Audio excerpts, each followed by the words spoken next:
We Americans devour eagerly any piece of writing that purports to tell us the secret of success in life. Yet how often are we disappointed to find nothing but commonplace statements or receipts that we know by heart but never follow?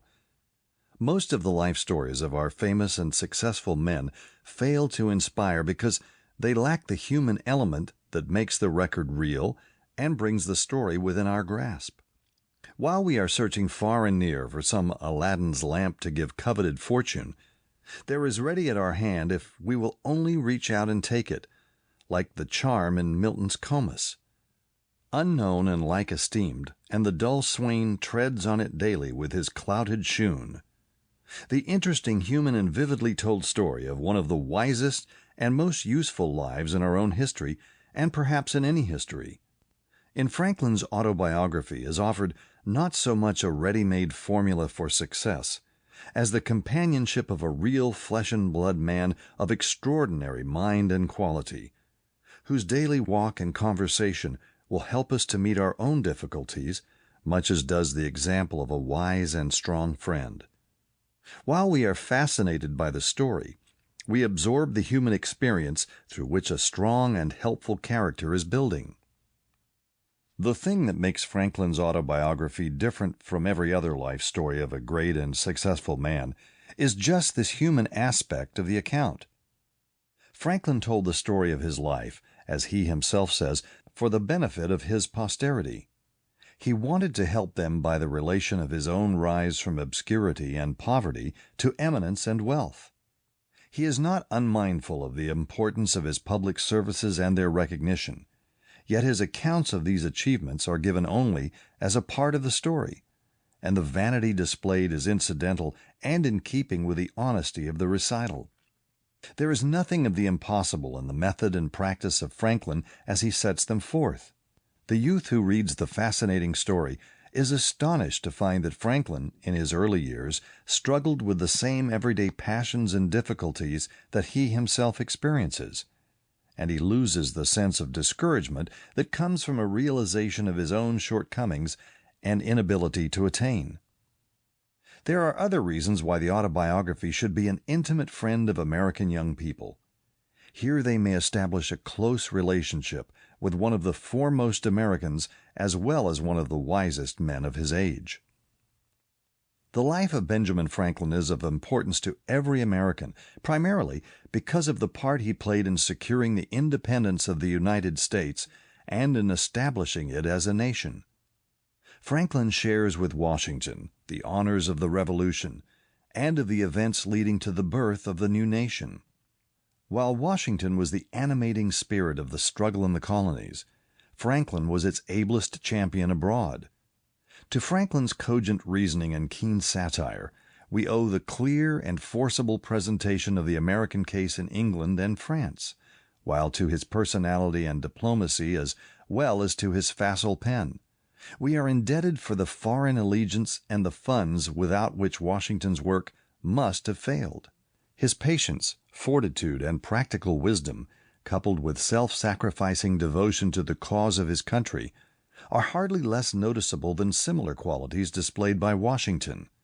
In fact, Franklin as a public man was much like Washington, especially in the entire disinterestedness of his public service.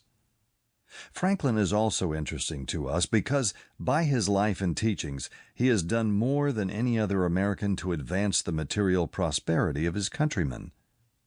It is said that his widely and faithfully read maxims made Philadelphia and Pennsylvania wealthy, while Poor Richard's pithy sayings, translated into many languages, have had a worldwide influence.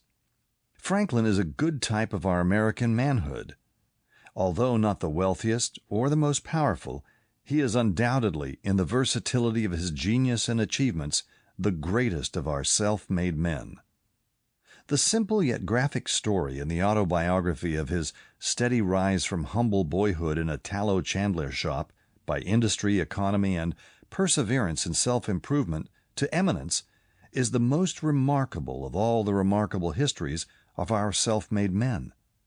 It is in itself a wonderful illustration of the results possible to be attained in a land of unequaled opportunity by following Franklin's maxims. Franklin's fame, however, was not confined to his own country.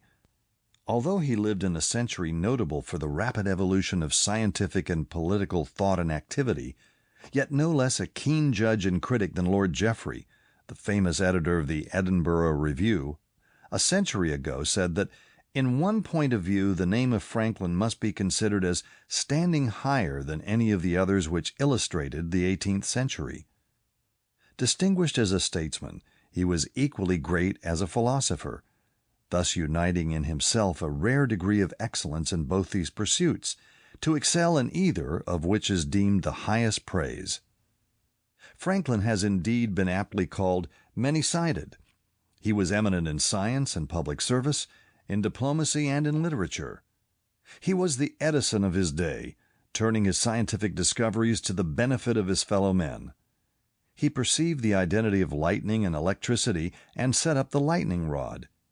He invented the Franklin stove, still widely used, and refused to patent it. He possessed a masterly shrewdness in business and practical affairs. Carlyle called him the father of all the Yankees. He founded a fire company, assisted in founding a hospital, and improved the cleaning and lighting of the streets. He developed journalism, established the American Philosophical Society, the Public Library in Philadelphia, and the University of Pennsylvania. He organized a postal system for the colonies, which was the basis of the present United States Post Office. Bancroft, the eminent historian, called him the greatest diplomatist of his century. He perfected the Albany Plan of Union for the colonies. He is the only statesman who signed the Declaration of Independence, the Treaty of Alliance with France, the Treaty of Peace with England, and the Constitution. As a writer, he has produced in his autobiography and in Poor Richard's Almanac 2 works that are not surpassed by similar writing.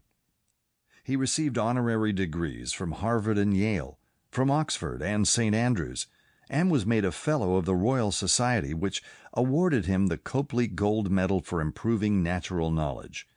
He was one of the 8 foreign associates of the French Academy of Science. The careful study of the autobiography is also valuable because of the style in which it is written. If Robert Louis Stevenson is right in believing that his remarkable style was acquired by imitation, then the youth who would gain the power to express his ideas clearly, forcibly, and interestingly cannot do better than to study Franklin's method. Franklin's fame in the scientific world was due almost as much to his modest, simple, and sincere manner of presenting his discoveries, and to the precision and clearness of the style in which he described his experiments, as to the results he was able to announce. Sir Humphrey Davy, the celebrated English chemist, himself an excellent literary critic as well as a great scientist, said, "A singular felicity guided all Franklin's researches, and by very small means he established very grand truths. The style and manner of his publication on electricity are almost as worthy of admiration as the doctrine it contains." Franklin's place in literature is hard to determine because he was not primarily a literary man. His aim in his writings, as in his life work, was to be helpful to his fellow men. For him, writing was never an end in itself, but always a means to an end. Yet his success as a scientist, a statesman, and a diplomat, as well as socially, was in no little part to his ability as a writer. His letters charmed all and made his correspondence eagerly sought. His political arguments were the joy of his party and the dread of his opponents. His scientific discoveries were explained in language at once so simple and so clear that plowboy and exquisite could follow his thought or his experiment to its conclusion. As far as American literature is concerned, Franklin has no contemporaries. Before the autobiography, only 1 literary work of importance had been produced in this country: Cotton Mather's Magnalia, a church history of New England in a pondiferous stiff style. Franklin was the first American author to gain a wide and permanent reputation in Europe. The autobiography, Poor Richard, Father Abraham's Speech, or The Way to Wealth, as well as some of the bagatelles, are as widely known abroad as any American writings. Franklin must also be classed as the first American humorist. English literature of the 18th century was characterized by the development of prose. Periodical literature reached its perfection early in the century as the Tatler and the Spectator of Addison and Steele. Pamphleteers flourished throughout the period. The homelier prose of Bunyan and Defoe gradually gave place to the more elegant and artificial language of Samuel Johnson, who set the standard for prose writing from 1745 onward.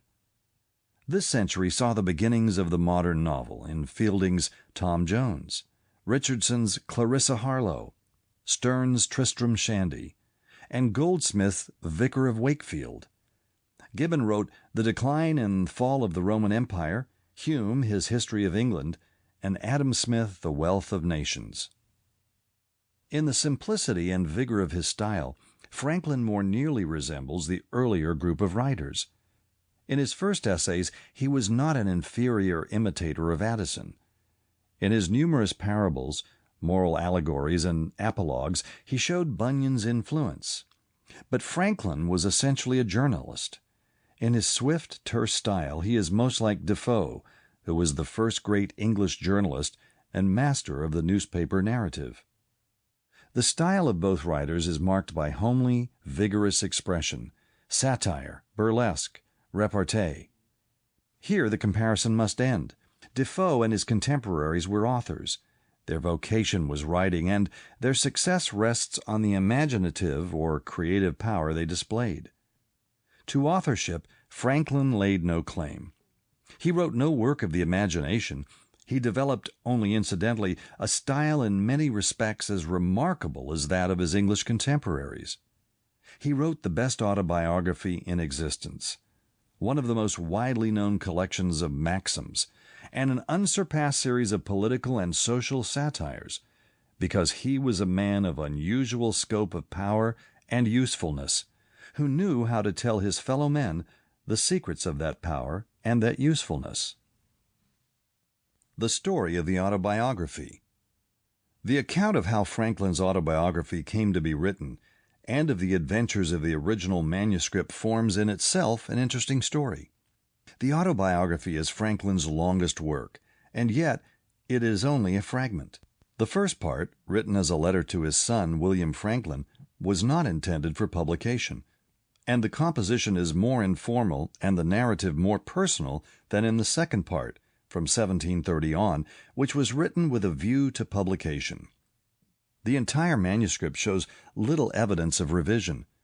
In fact, the expression is so homely and natural that his grandson, William Temple Franklin, in editing the work, changed some of the phrases because he thought them inelegant and vulgar. Franklin began the story of his life while on a visit to his friend Bishop Shipley at Twyford in Hampshire, southern England, in 1771.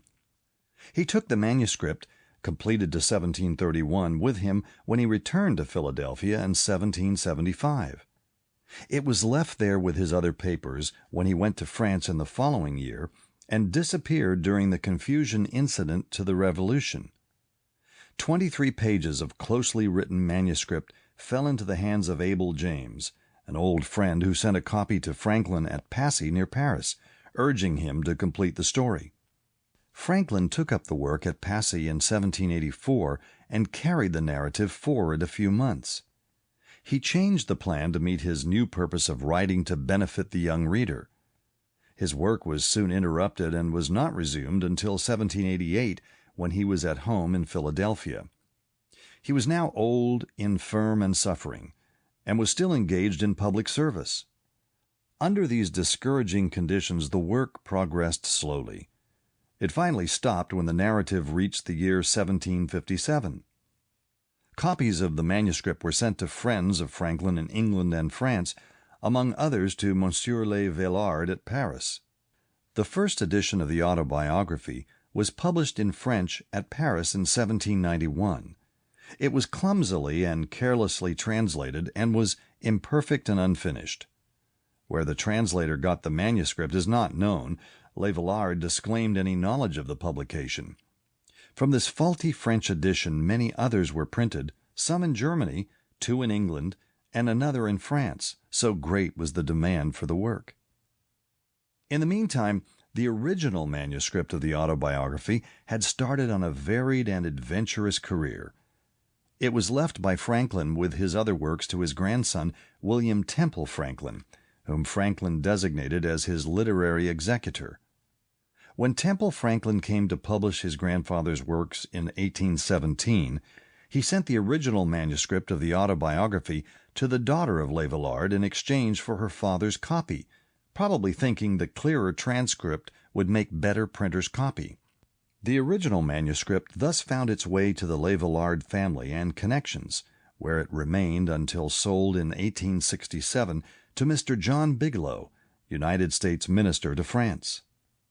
By him it was later sold to Mr. E. Dwight Church of New York and passed with the rest of Mr. Church's library into the possession of Mr. Henry E. Huntington.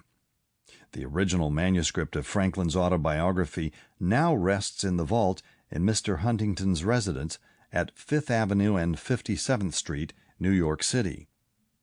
When Mr. Bigelow came to examine his purchase, he was astonished to find what people had been reading for years as the authentic life of Benjamin Franklin by himself was only a garbled and incomplete version of the real autobiography.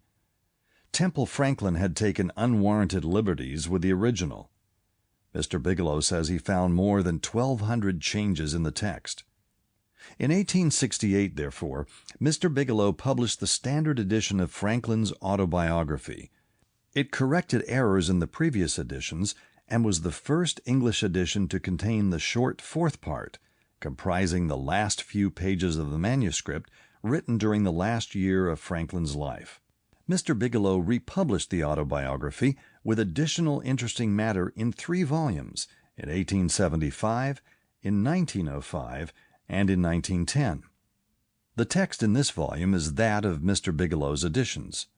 The autobiography has been reprinted in the United States many scores of times and translated into all the languages of Europe.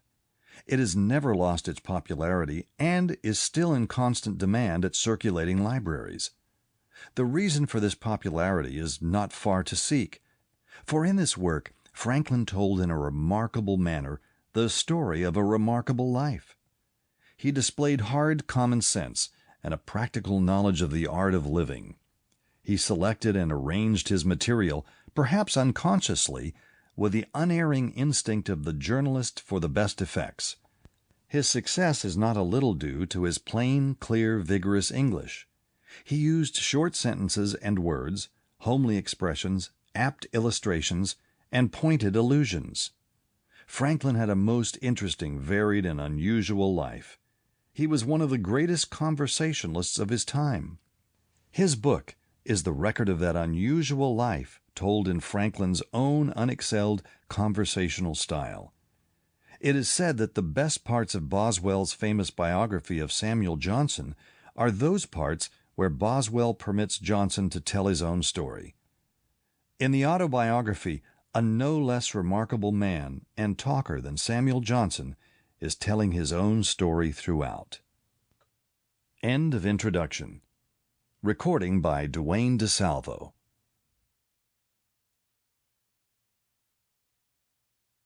In Boston. Twyford, footnote. A small village not far from Winchester, in Hampshire, southern England. Here was the county seat of the Bishop of St. Asaph, Dr. Jonathan Shipley, the good bishop, as Dr. Franklin used to style him. Their relations were intimate and confidential. In his pulpit and in the House of Lords, as well as in society, the bishop always opposed the harsh measures of the crown toward the colonies. Bigelow. Dear son, I have ever had pleasure in obtaining any little anecdotes of my ancestors. You may remember the inquiries I made among the remains of my relations when you were with me in England, and the journey I undertook for that purpose. Imagining it may be equally agreeable to you to know the circumstances of my life, many of which you are yet unacquainted with, and expecting the enjoyment of a week's uninterrupted leisure in my present country retirement, I sit down to write them for you. to which I have besides some other inducements. Having emerged from the poverty and obscurity in which I was born and bred to a state of affluence and some degree of reputation in the world, and having gone so far through life with a considerable share of felicity, the conducing means I made use of, which, with the blessing of God, so well succeeded, my posterity may like to know, as they may find some of them suitable to their own situations, and therefore fit to be imitated. That felicity, when I reflected on it, has induced me sometimes to say that were it offered to my choice, I should have no objection to a repetition of the same life from its beginning, only asking the advantages authors have in a second edition to correct some faults of the first. So I might, besides correcting the faults, change some sinister accidents and events of it for others more favorable. But, though this were denied, I should still accept the offer. Since such a repetition is not to be expected, the next thing most like living one's life over again seems to be a recollection of that life, and to make that recollection as durable as possible by putting it down in writing. Hereby, too, I shall indulge the inclination so natural in old men to be talking of themselves and of their own past actions, and I shall indulge it without being tiresome to others, who, through respect to age, might conceive themselves obliged to give me a hearing, since this may be read or not as anyone pleases. And lastly, I may as well confess it, since my denial of it will be believed by nobody, perhaps I shall a good deal gratify my own vanity. Indeed, I scarce ever heard or saw the introductory words, "Without vanity I may say," etc., but some vain thing immediately followed. Most people dislike vanity in others, whatever share they have of it themselves, but I give it fair quarter wherever I meet with it, being persuaded that it is often productive of good to the possessor, and to others that are within his sphere of action, and therefore in many cases it would not be altogether absurd if a man were to thank God for his vanity among the other comforts of life. Footnote. In this connection, Woodrow Wilson says, "And yet the surprising and delightful thing about this book, the Autobiography, is that, take it all in all, it has not the low tone of conceit, but is a staunch man's sober and unaffected assessment of himself and the circumstances of his career." Gibbon and Hume, the great British historians who were contemporaries of Franklin, express in their autobiographies the same feeling about the propriety of just self-praise. And now I speak of thanking God. I desire with all humility to acknowledge that I owe the mentioned happiness of my past life to His kind providence, which led me to the means I used and gave them success. My belief of this induces me to hope, though I must not presume, that the same goodness will still be exercised toward me, in continuing that happiness, or enabling me to bear a fatal reverse, which I may experience as others have done.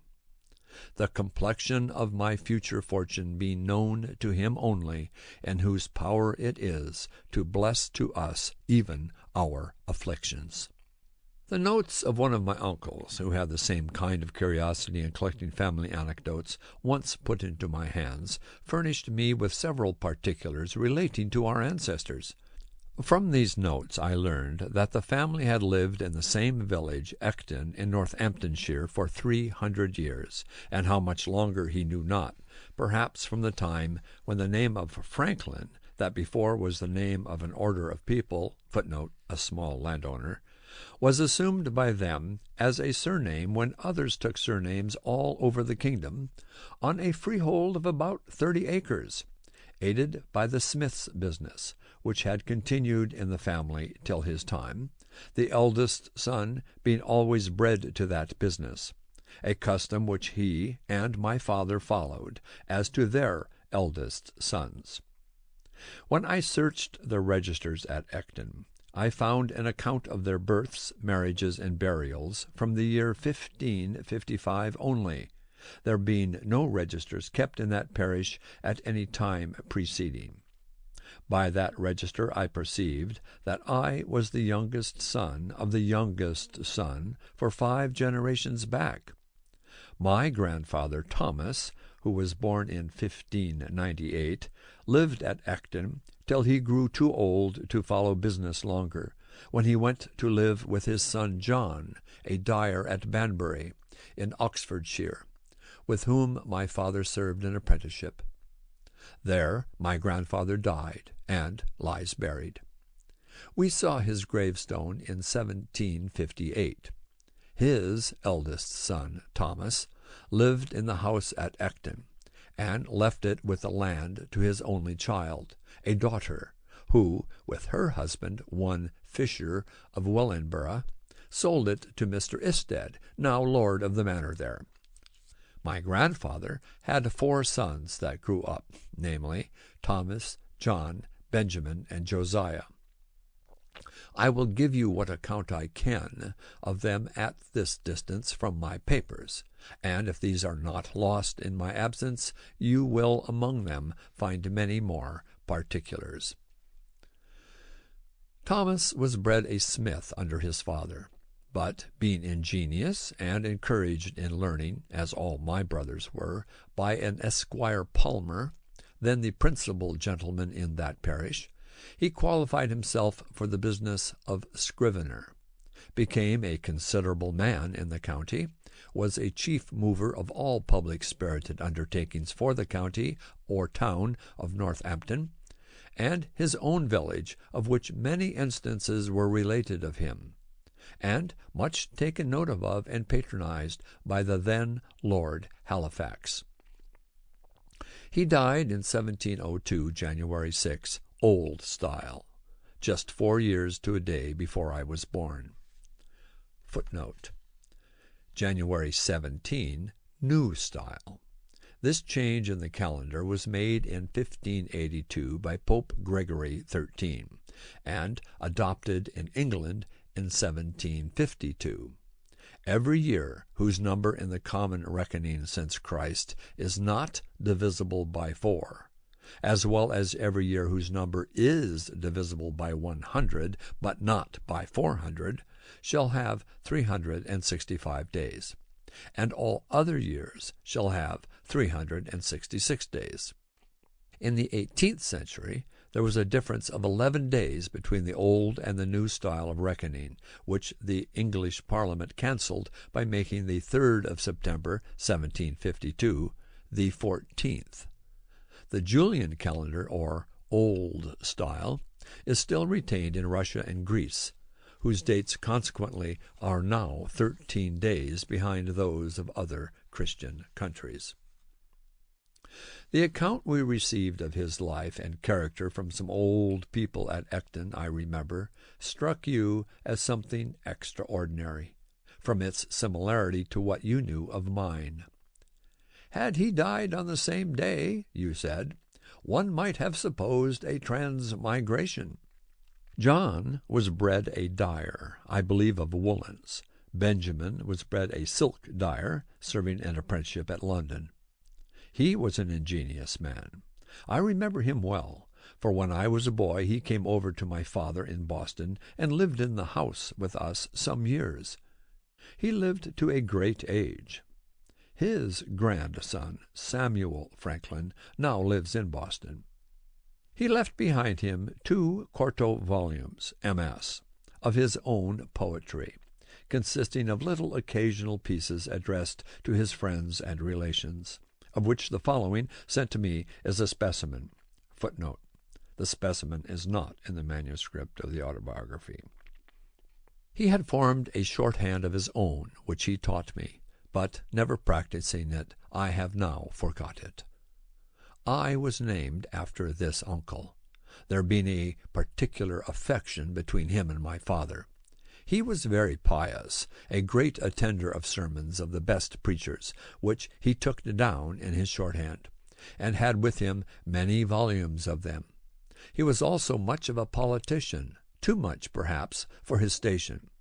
There fell lately into my hands in London a collection he had made of all the principal pamphlets relating to public affairs from 1641 to 1717. Many of the volumes are wanting, as appears by the numbering, but there still remain 8 volumes in folio and 24 in quarto and in octavo. A dealer in old books met with them, and, knowing me by my sometimes buying of him, he brought them to me. It seems my uncle must have left them here when he went to America, which was about 50 years since. There are many of his notes in the margins. This obscure family of ours was early in the Reformation, and continued Protestants through the reign of Queen Mary, when they were sometimes in danger of trouble on account of their zeal against popery. They had got an English Bible, and to conceal and secure it, it was fastened open with tapes under and within the cover of a joint stool. When my great-great-grandfather read it to his family, he turned up the joint stool upon his knees, turning over the leaves then under the tapes. One of the children stood at the door to give notice if he saw the apparitor coming, who was an officer of the spiritual court. In that case the stool was turned down again upon its feet, when the Bible remained concealed under it as before. This anecdote I had from my Uncle Benjamin. The family continued all of the Church of England till about the end of Charles II's reign, when some of the ministers that had been outed for nonconformity, holding conventicles in Northamptonshire, Benjamin and Josiah adhered to them, and so continued all their lives. The rest of the family remained with the Episcopal Church. Footnote: conventicles, secret gatherings of dissenters from the established church. Josiah, my father, married young, and carried his wife with 3 children into New England about 1682.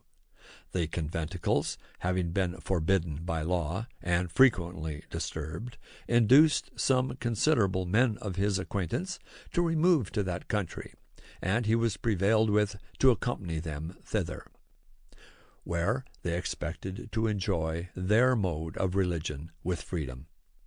By the same wife he had 4 children more born there, and by a second wife 10 more, in all 17, of which I remember 13 sitting at one time at his table, who all grew up to be men and women and married. I was the youngest son, and the youngest child but 2, and was born in Boston, New England. Footnote: Franklin was born on Sunday, January 6, Old Style, 1706, in a house on Milk Street, opposite the Old South Meeting House, where he was baptized on the day of his birth during a snowstorm. The house where he was born was burned in 1810. Griffin. My mother, the second wife, was Abiah Folger, daughter of Peter Folger, one of the first settlers of New England, of whom honorable mention is made by Cotton Mather in his church history of that country, entitled Magnalia Christi Americana, as a godly, learned Englishman. Footnote: Cotton Mather, 1663-1728, clergyman, author, and scholar.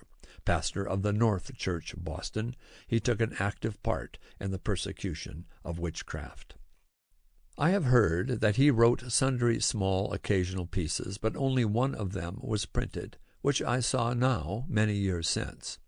It was written in 1675, in the homespun verse of that time and people, and addressed to those then concerned in the government there. It was in favor of liberty of conscience, and in behalf of the Baptists, Quakers, and other sectaries that had been under persecution, ascribing the Indian wars and other distresses that had befallen the country to that persecution, as so many judgments of God to punish so heinous an offense, and exhorting a repeal of those uncharitable laws.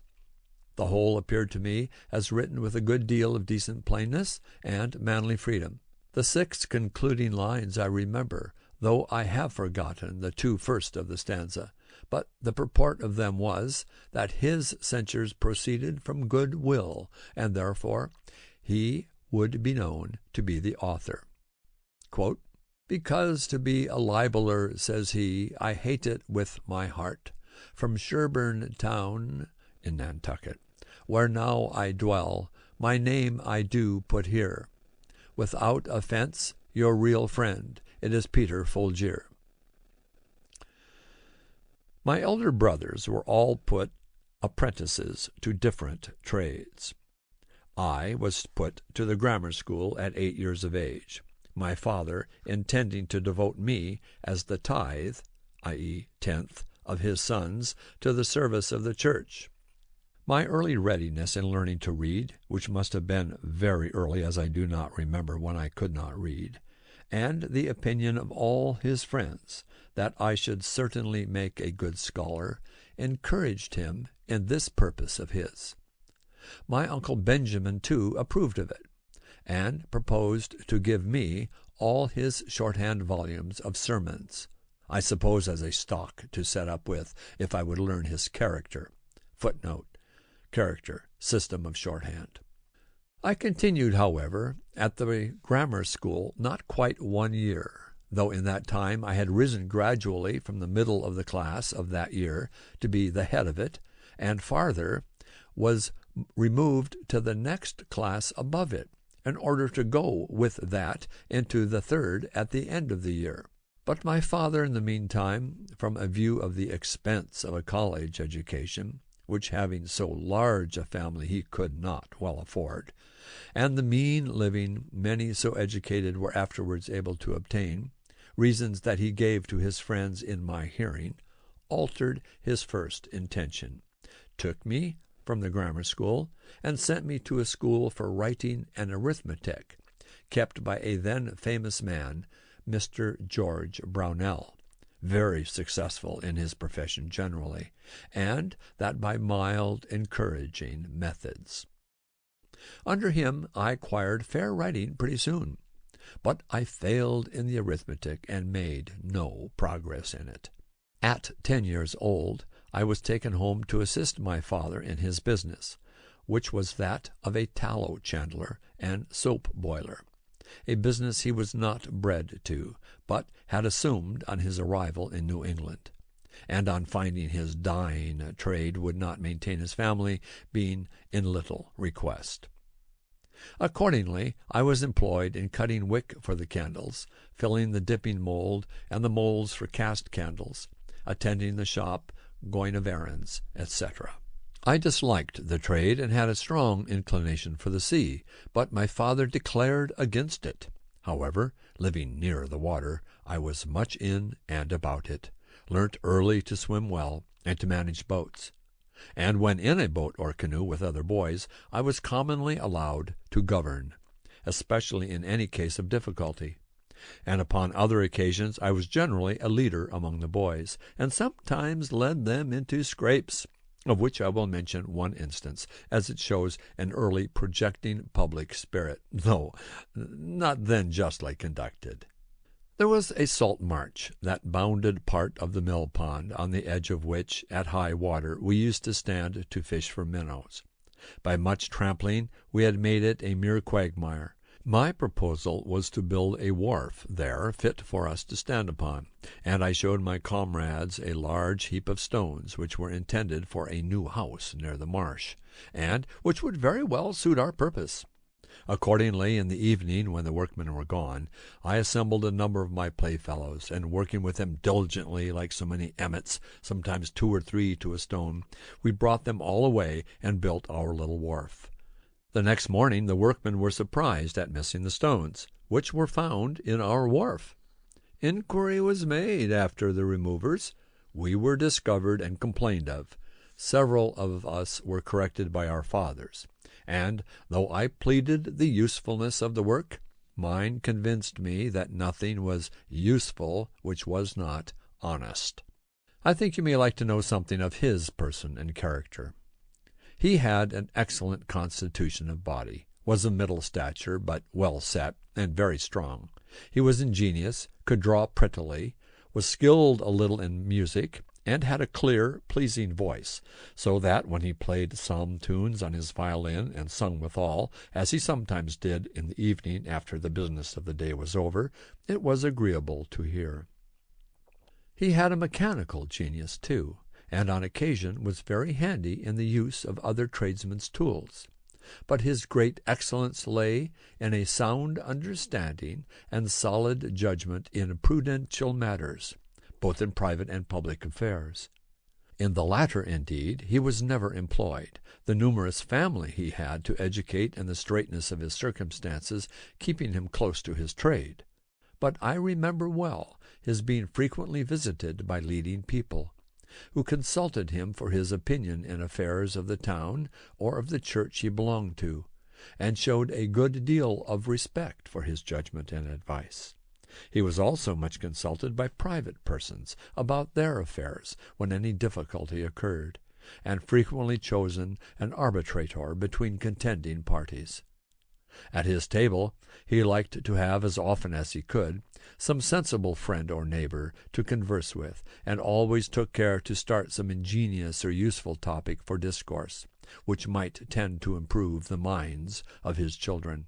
By this means he turned our attention to what was good, just, and prudent in the conduct of life, and little or no notice was ever taken of what related to the victuals on the table, whether it was well or ill-dressed, in or out of season, of good or bad flavor, preferable or inferior to this or that other thing of the kind, so that I was brought up in such a perfect inattention to those matters as to be quite indifferent what kind of food was set before me, and so unobservant about it that to this day, if I am asked, I can scarce tell a few hours after dinner what I dined upon.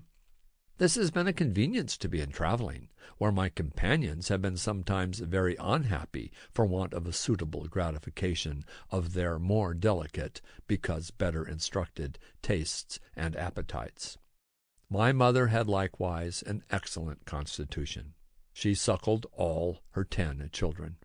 I never knew either my father or mother to have any sickness but that of which they died, he at 89, and she at 85 years of age. They lie buried together at Boston, where I, some years since, placed a marble over their grave with this inscription, footnote. This marble having decayed, the citizens of Boston in 1827 erected in its place a granite obelisk 21 feet high, bearing the original inscription quoted in the text and another explaining the erection of the monument. Quote, Josiah Franklin and Abiah his wife lie here interred.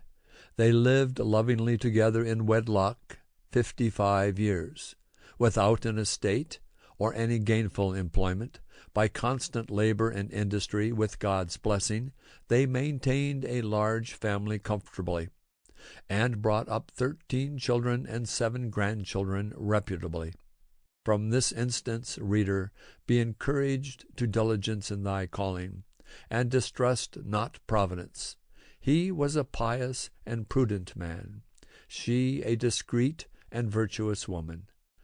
Their youngest son, in filial regard to their memory, places this stone. J.F., born 1655, died 1744, at 89. A.F., born 1667, died 1752, 85.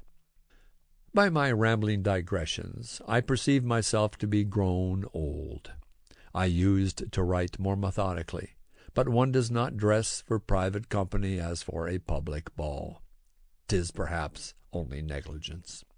To return, I continued thus employed in my father's business for 2 years, that is, till I was 12 years old, and my brother John, who was bred to that business, having left my father, married, and set up for himself at Rhode Island, there was all appearance that I was destined to supply his place, and become a tallow chandler.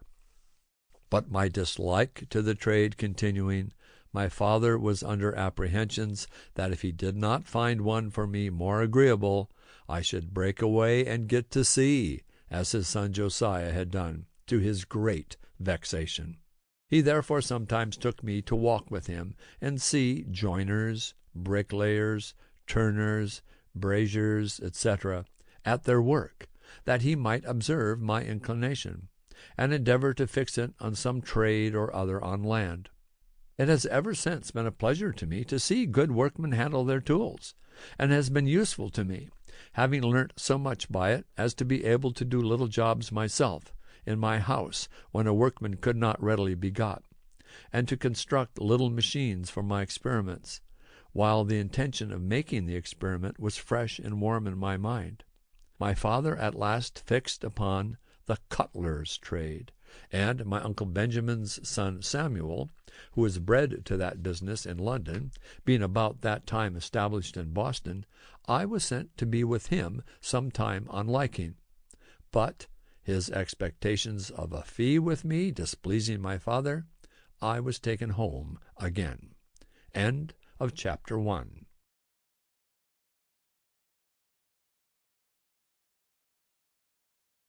Beginning life as a printer.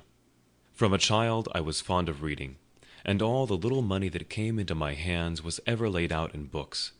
Pleased with the Pilgrim's Progress, my first collection was of John Bunyan's works in separate little volumes. I afterwards sold them to enable me to buy R. Burton's historical collections.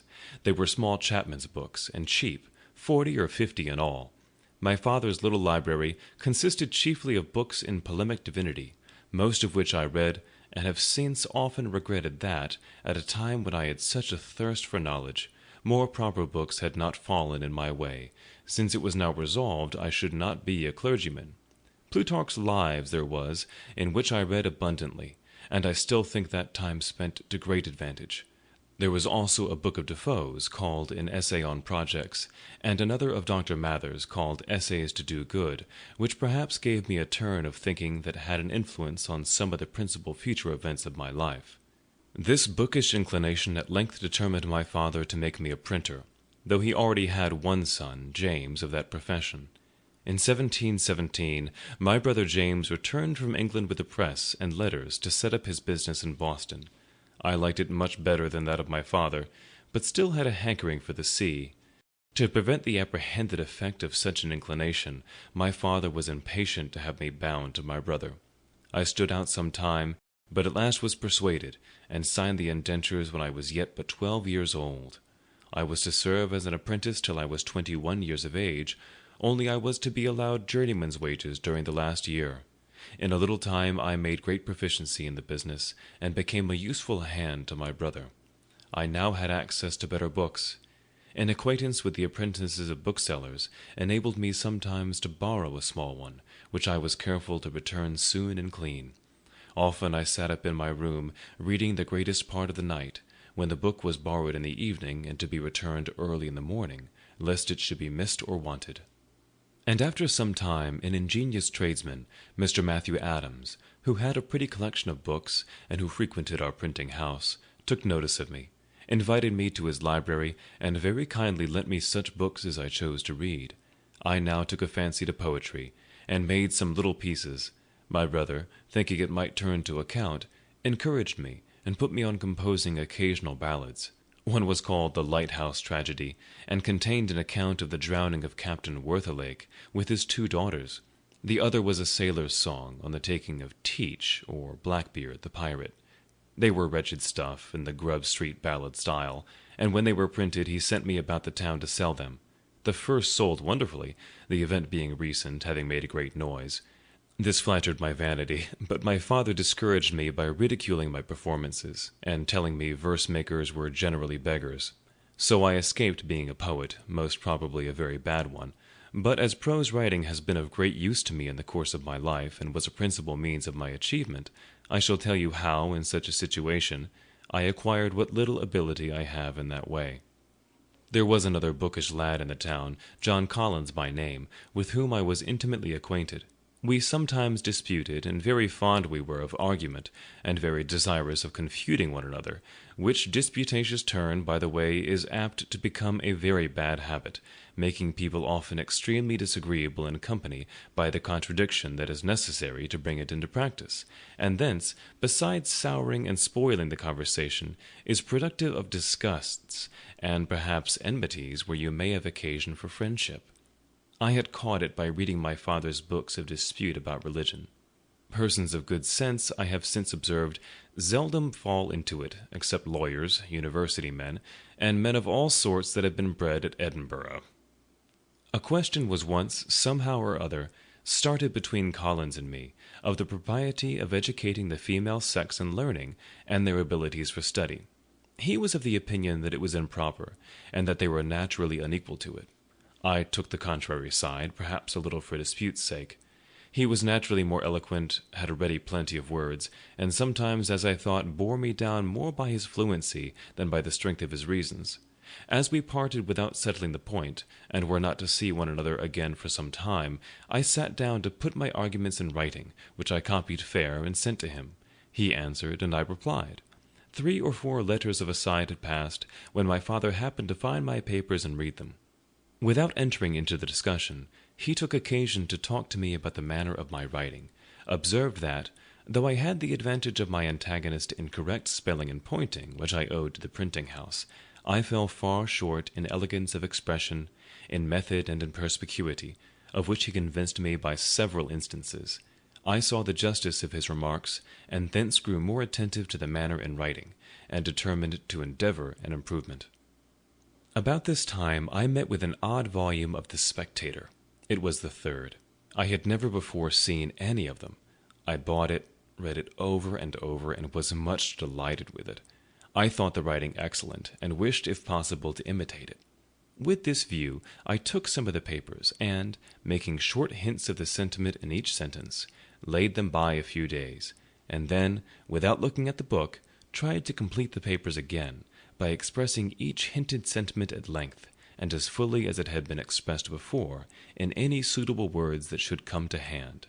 Then I compared my Spectator with the original, discovered some of the faults, and corrected them.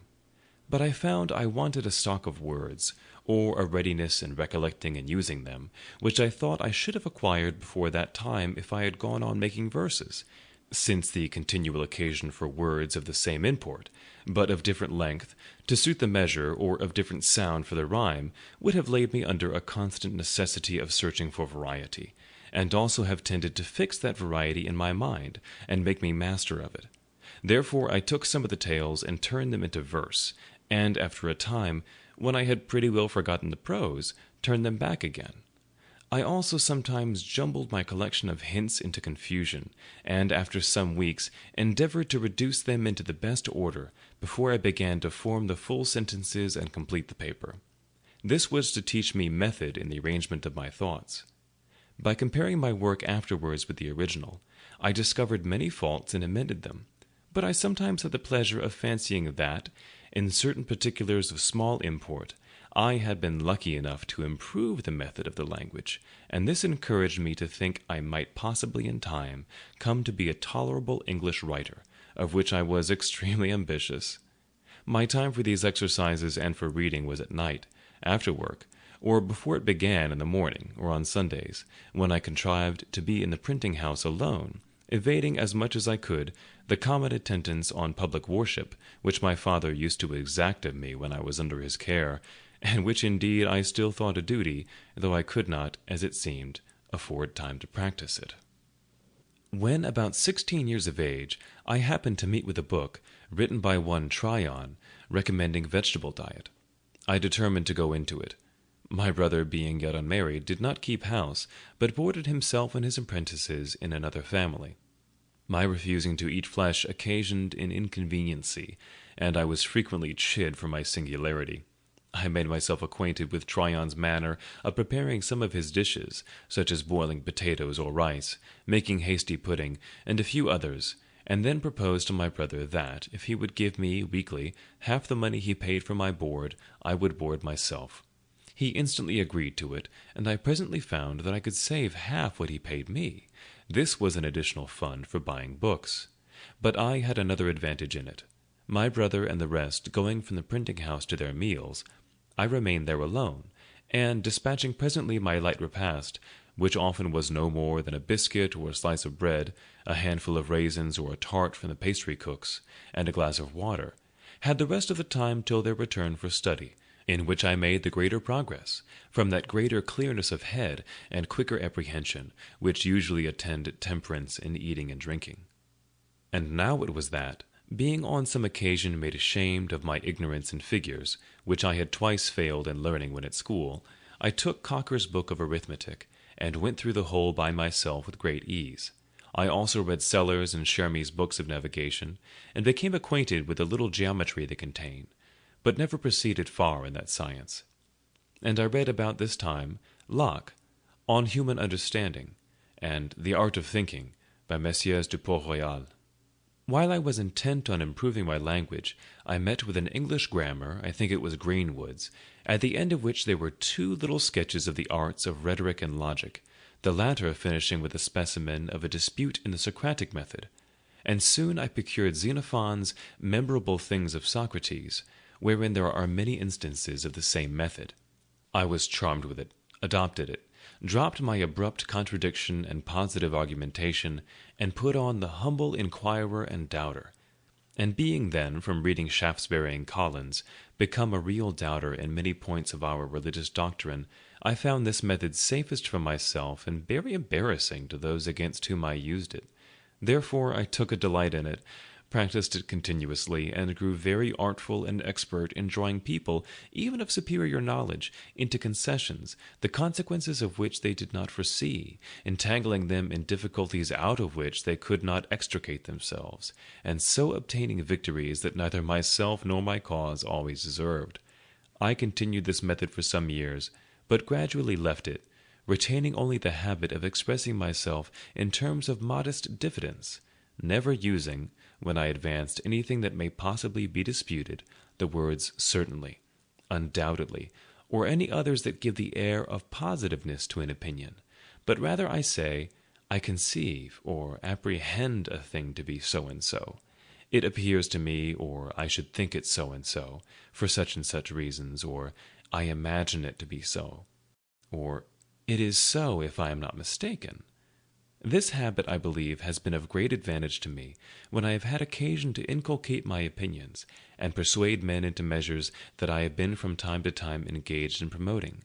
And, as the chief ends of conversation are to inform or to be informed, to please or to persuade, I wish well-meaning, sensible men would not lessen their power of doing good by a positive assuming manner, that seldom fails to disgust, tends to create opposition, and to defeat every one of those purposes for which speech was given us, to wit, giving or receiving information or pleasure. For if you would inform, a positive and dogmatical manner in advancing your sentiments may provoke contradiction and prevent a candid attention. If you wish information and improvement from the knowledge of others, and yet at the same time express yourself as firmly fixed in your present opinions, modest, sensible men who do not love disputation will probably leave you undisturbed in the possession of your error, and by such a manner you can seldom hope to recommend yourself in pleasing your hearers, or to persuade those whose concurrence you desire. Pope says, judiciously, men should be taught as if you taught them not, and things unknown proposed as things forgot, farther recommending us to speak, though sure, with seeming diffidence. And he might have coupled with this line that which he has coupled with another, I think less properly, for want of modesty is want of sense. If you ask, why less properly, I must repeat the lines, immodest words admit of no defense, for want of modesty is want of sense. Now, is not want of sense, where a man is so unfortunate as to want it, some apology for his want of modesty? And would not the lines stand more justly thus? Immodest words admit but this defense, that want of modesty is want of sense. This, however, I should submit to better judgments. My brother had, in 1720 or 1721, begun to print a newspaper, It was the second that appeared in America and was called the New England Current. The only one before it was the Boston Newsletter. I remember his being dissuaded by some of his friends from the undertaking, as not likely to succeed, one newspaper being, in their judgment, enough for America. At this time, 1771, there are not less than 25. He went on, however, with the undertaking, and after having worked in composing the types and printing off the sheets, I was employed to carry the papers through the streets to the customers. He had some ingenious men among his friends, who amused themselves by writing little pieces for this paper, which gained it credit and made it more in demand, and these gentlemen often visited us. Hearing their conversations and their accounts of the approbation their papers were received with, I was excited to try my hand among them. But, being still a boy, and suspecting that my brother would object to printing anything of mine in his paper if he knew it to be mine, I contrived to disguise my hand, and, writing an anonymous paper, I put it in at night under the door of the printing house. It was found in the morning, and communicated to his writing friends when they called in as usual.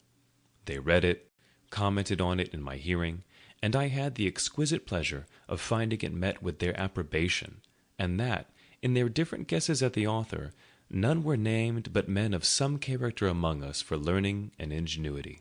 I suppose now that I was rather lucky in my judges, and that perhaps they were not really so very good ones as I then esteemed them. Encouraged, however, by this, I wrote and conveyed in the same way to the press several more papers which were equally approved, and I kept my secret till my small fund of sense for such performances was pretty well exhausted, and then I discovered it, when I began to be considered a little more by my brother's acquaintance, and in a manner that did not quite please him, as he thought, probably with reason, that it tended to make me too vain. And perhaps this might be one occasion of the differences that we began to have about this time. Though a brother, he considered himself as my master, and me as his apprentice, and accordingly expected the same services from me as he would from another, while I thought he demeaned me too much in some he required of me, who, from a brother, expected more indulgence. Our disputes were often brought before our father, and I fancy I was either generally in the right, or else a better pleader, because the judgment was generally in my favor. But my brother was passionate, and had often beaten me, which I took extremely amiss, and thinking my apprenticeship very tedious, I was continuously wishing for some opportunity of shortening it, which at length offered in a manner unexpected. One of the pieces in our newspaper on some political point which I have now forgotten gave offense to the assembly. He was taken up, censured, and imprisoned for a month, by the Speaker's warrant, I suppose, because he would not discover his author. I, too, was taken up and examined before the council, but, though I did not give them any satisfaction, they contented themselves with admonishing me, and dismissed me, considering me perhaps as an apprentice, who was bound to keep his master's secrets. During my brother's confinement, which I resented a good deal notwithstanding our private differences, I had the management of the paper, and I made bold to give our rulers some rubs in it, which my brother took very kindly, while others began to consider me in an unfavorable light, as a young genius that had a turn for libeling and satire. My brother's discharge was accompanied with an order of the House, a very odd one, that James Franklin should no longer print the paper called the New England Current. There was a consultation held in our printing house among his friends, what he should do in this case. Some proposed to evade the order by changing the name of the paper, but my brother, seeing inconveniences in that, it was finally concluded on as a better way to let it be printed for the future under the name of Benjamin Franklin, and to avoid the censure of the assembly that might fall on him as still printing it by his apprentice. The contrivance was that my old indenture should be returned to me, with a full discharge on the back of it, to be shown on occasion. But to secure to him the benefit of my service, I was to sign new indentures for the remainder of the term, which were to be kept private. A very flimsy scheme it was, however. It was immediately executed, and the paper went on accordingly under my name for several months. At length, a fresh difference arising between my brother and me, I took upon me to assert my freedom, presuming that he would not venture to produce the new indentures. It was not fair in me to take this advantage, and this I therefore reckon one of the first errata of my life. But the unfairness of it weighed little with me, when, under the impressions of resentment for the blows his passion too often urged him to bestow upon me, though he was not otherwise an ill-natured man, perhaps I was too saucy and provoking. When he found I would leave him, he took care to prevent my getting employment in any other printing house of the town, by going round and speaking to every master, who accordingly refused to give me work. I then thought of going to New York, as the nearest place where there was a printer, and I was rather inclined to leave Boston, when I reflected I had already made myself a little obnoxious to the governing party, and from the arbitrary proceedings of the Assembly in my brother's case, it was likely that I might, if I stayed, soon bring myself into scrapes, and farther, that my indiscreet disputations about religion began to make me pointed at with horror by good people as an infidel or atheist. I determined on the point, but my father now siding with my brother, I was sensible that, if I attempted to go openly, means would be used to prevent me. My friend Collins, therefore, undertook to manage a little for me. He agreed with the captain of a New York sloop for my passage, under the notion of my being a young acquaintance of his. So I sold some of my books to raise a little money, was taken on board privately, and as we had a fair wind, in 3 days I found myself in New York, near 300 miles from home, a boy of but 17, without the least recommendation to or knowledge of any person in the place, and with very little money in my pocket. End of Chapter 2. Recording by Seth Pate.